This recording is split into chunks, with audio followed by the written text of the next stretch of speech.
Buongiorno care amiche, buongiorno cari amici. Oggi riprendiamo la lettura del nostro libro Cuore. Vi leggo un episodio che si intitola L'asilo infantile. Mia madre, come mi aveva promesso, mi condusse ieri dopo colazione all'asilo infantile di Corso Valdocco per raccomandare alla direttrice una sorella piccola di precossi. Io non avevo mai visto un asilo. Quanto mi divertirono! 200 c'erano tra bimbi e bimbe, così piccoli che i nostri della prima inferiore sono uomini rispetto a quelli. Arrivammo appunto che entravano in fila nel refettorio, dove c'erano 2 tavole lunghissime con tante buche rotonde e in ogni buca una scodella nera piena di riso e fagioli e un cucchiaio di stagno accanto. Entrando, alcuni piantavano un melo e restavano lì sul pavimento fino a che accorrevano le maestre a tirarli su. Molti si fermavano davanti a una scodella, credendo che fosse quello il loro posto, e ingollavano subito una cucchiaiata quando arrivava una maestra e diceva «Avanti!». E quelli avanti 3 o 4 passi e giù un'altra cucchiaiata e avanti ancora, finché arrivavano finalmente al proprio posto, dopo aver beccato a scrocco una mezza minestrina. Finalmente, a furia di spingere, di gridare «Sbrigatevi, sbrigatevi!», li misero in ordine tutti e cominciarono la preghiera.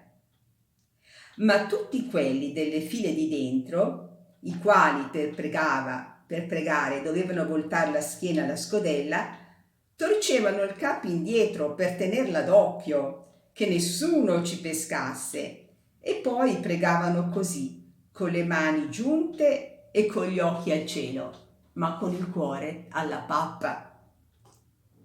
Poi si misero a mangiare. Ah, che spettacolo divertente!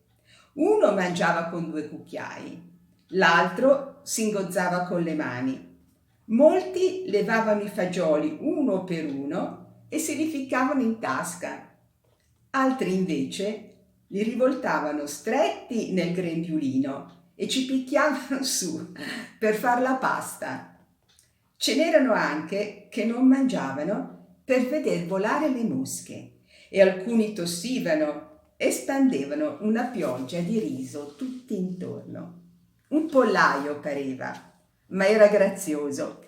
Facevano una bella figura le 2 file delle bambine, tutte coi capelli legati sul cucuzzolo, con tanti nastrini rossi, verdi, azzurri. Una maestra domandò a una fila di 8 bambine: «Dove nasce il riso?» Tutte 8 spalancarono la bocca piena di minestra e risposero tutte insieme cantando: «Nasce nell'acqua». Poi la maestra comandò: «Le mani in alto». E allora fu bello vedere scattare su tutti quei braccini che mesi fa erano ancora nelle fasce e agitarsi tutte quelle mani piccole che parevano tante farfalle bianche e rosate. Poi andarono alla ricreazione, ma prima presero tutti i loro panierini con dentro la colazione, che erano appesi ai muri. Uscirono nel giardino e si sparpagliarono, tirando fuori le loro provvigioni: pane, prugne cotte, un pezzettino di formaggio, un uovo sodo, delle mele piccole, un pugno di ceci lessi, un'ala di pollo. In un momento tutto il giardino fu coperto di bricioline, come se ci avessero sparse del becchime per uno stormo d'uccelli. Mangiavano in tutte le più strane maniere, come i conigli, i topi, i gatti, rosicchiando, leccando, succhiando. C'era un bimbo che si teneva appuntato un grissino sul petto e lo andava ungendo con una nespola, come se lustrasse una sciabola.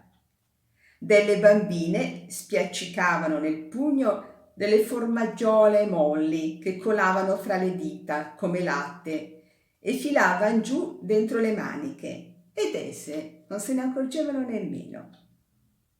Correvano e si inseguivano con le mele e i panini attaccati ai denti, come i cani. Ne vidi 3 che scavavano con un fuscello dentro a un uovo sodo, credendo di scoprirvi dei tesori, e lo spandevano mezzo per terra, e poi lo raccoglievano briciolo per briciolo, con grande pazienza, come se fossero perle. E a quelli che avevano qualcosa di straordinario c'erano intorno 8 o 10 col capo chino a guardar nel paniere, come avrebbero guardato la luna nel pozzo.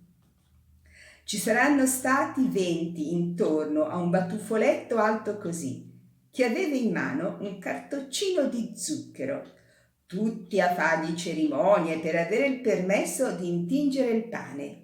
E lui a certi lo dava e ad altri, pregato bene, non imprestava che il dito da succhiare.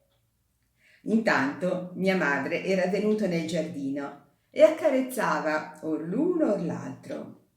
Molti le andavano intorno, anzi addosso, a chiederle un bacio col viso in su, come se guardassero a un terzo piano, e aprendo e chiudendo la bocca, come per domandare la cioccia.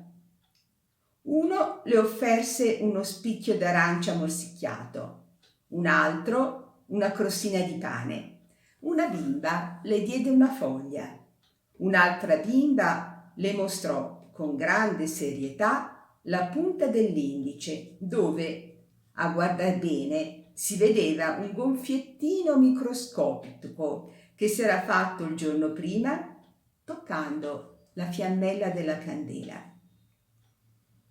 Le mettevano sotto gli occhi, come fossero grandi meraviglie, degli insetti piccolissimi che non so come facessero a vederli e a raccoglierli, dei mezzi tappi di sughero, dei bottoncini di camicia, dei fiorellini strappati dai vasi. Un bambino con la testa fasciata, che voleva essere sentito a ogni costo, le tartagliò non so che storia d'un capitombolo, che non se ne capì una parola. Un altro volle che mia madre si chinasse e le disse in un orecchio: «Mio padre fa le spazzole».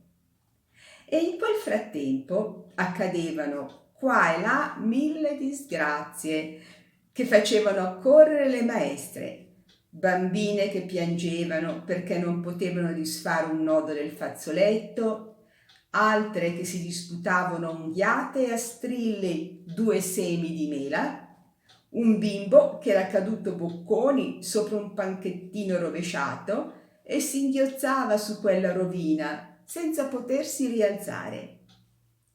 Prima d'andar via, mia madre ne prese in braccio 3 o 4. E allora accorsero da tutte le parti per farsi pigliare in braccio, coi visi tinti di torlo d'uovo e di sugo d'arancia, e chi ad afferrarle le mani, chi a prenderle un dito per veder l'anello, l'uno a tirarle la catenella dell'orologio, l'altro a volerla acchiappare per le trecce. «Badi», dicevano le maestre, «che le sciupano tutto il vestito». Ma a mia madre non importava nulla del vestito e continuò a baciarli, e quelli sempre più a serlarlesi addosso, i primi con le braccia tese come se volessero arrampicarsi, i lontani cercando di farsi innanzi tra la calca, e tutti gridando «Addio, addio, addio». Infine le riuscì di scappare dal giardino. E allora corsero tutti a mettere le braccia fuori per salutarla, offrendo ancora tozzi di pane, bocconcini di nespola e croste di formaggio, e gridando tutti insieme: addio, addio, addio, ritorna domani, vieni un'altra volta.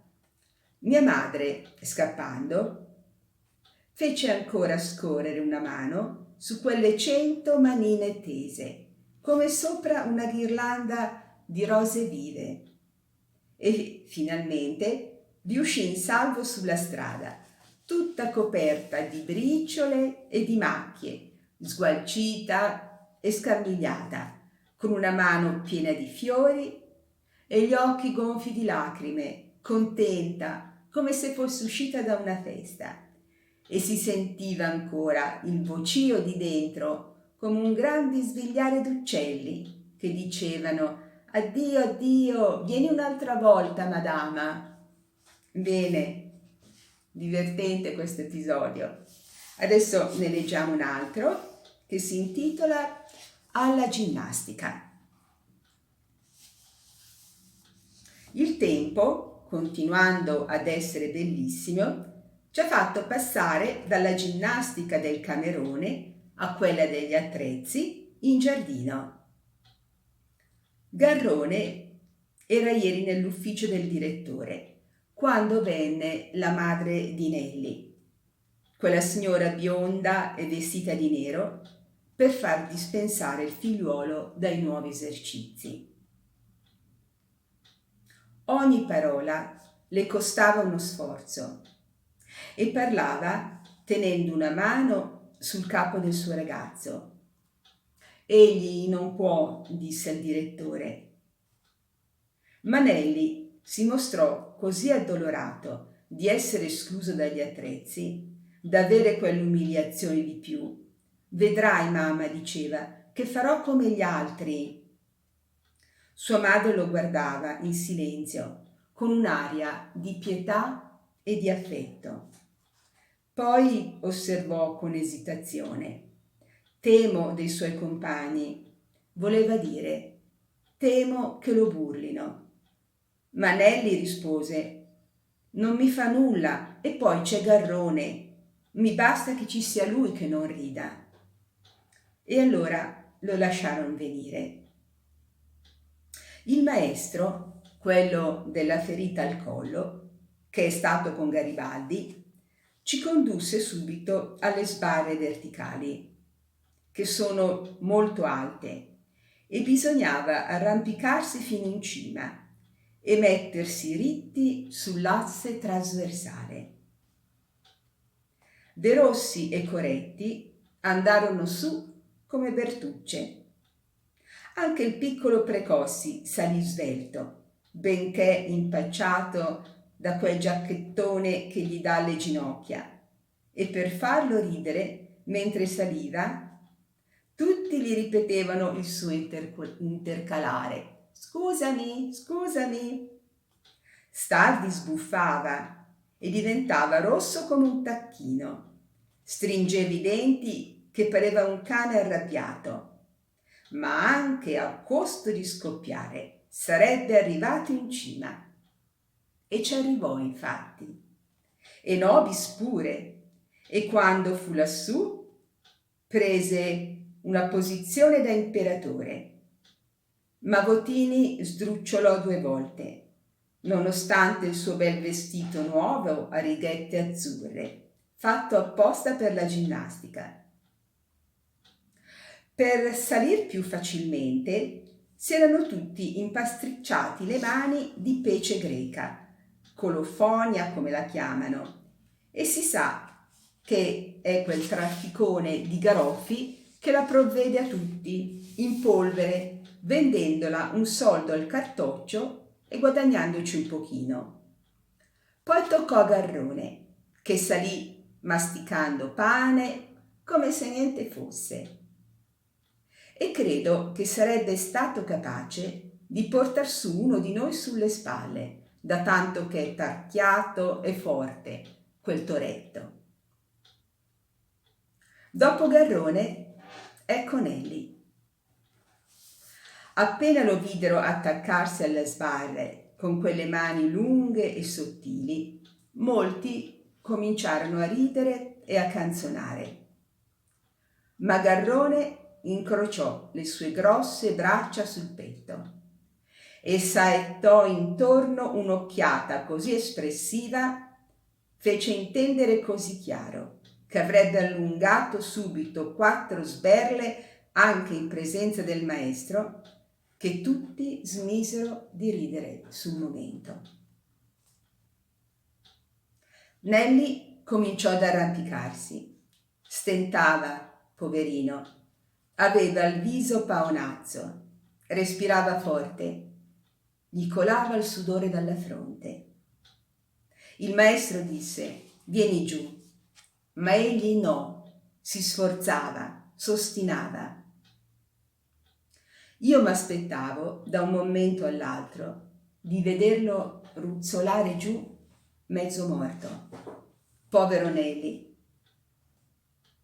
Pensavo, se fossi stato come lui e m'avesse visto mia madre, come ne avrebbe sofferto, povera mia madre, e pensando a questo, gli volevo così bene a Nelli. Avrei dato non so che, perché riuscisse a salire, per poterlo sospingere io da di sotto, senza essere visto.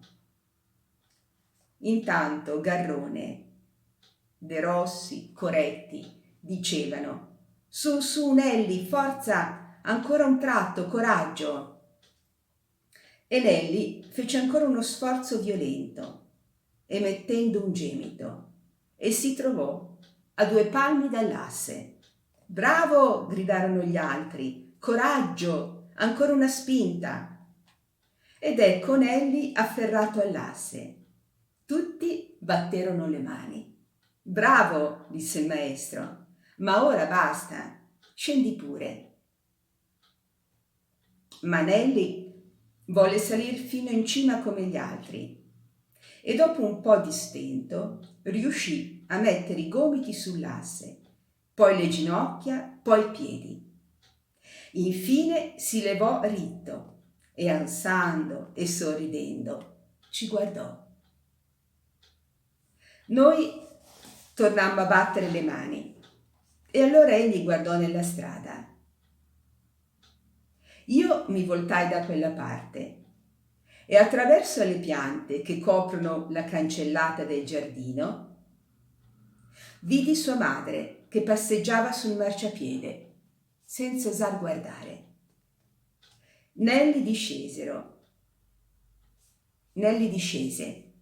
e tutti gli fecero festa. Era eccitato, roseo, gli splendevano gli occhi, non pareva più lui. Poi all'uscita, quando sua madre gli venne incontro e gli domandò, un po' inquieta, abbracciandolo: «Ebbene, povero figliolo, com'è andata? Com'è andata?» Tutti i compagni risposero insieme: «Ha fatto bene, è salito come noi, è forte, sa, è lesto, fa tale quale come gli altri, fa tutto quello che facciamo noi». Bisognò vederla allora, la gioia di quella signora.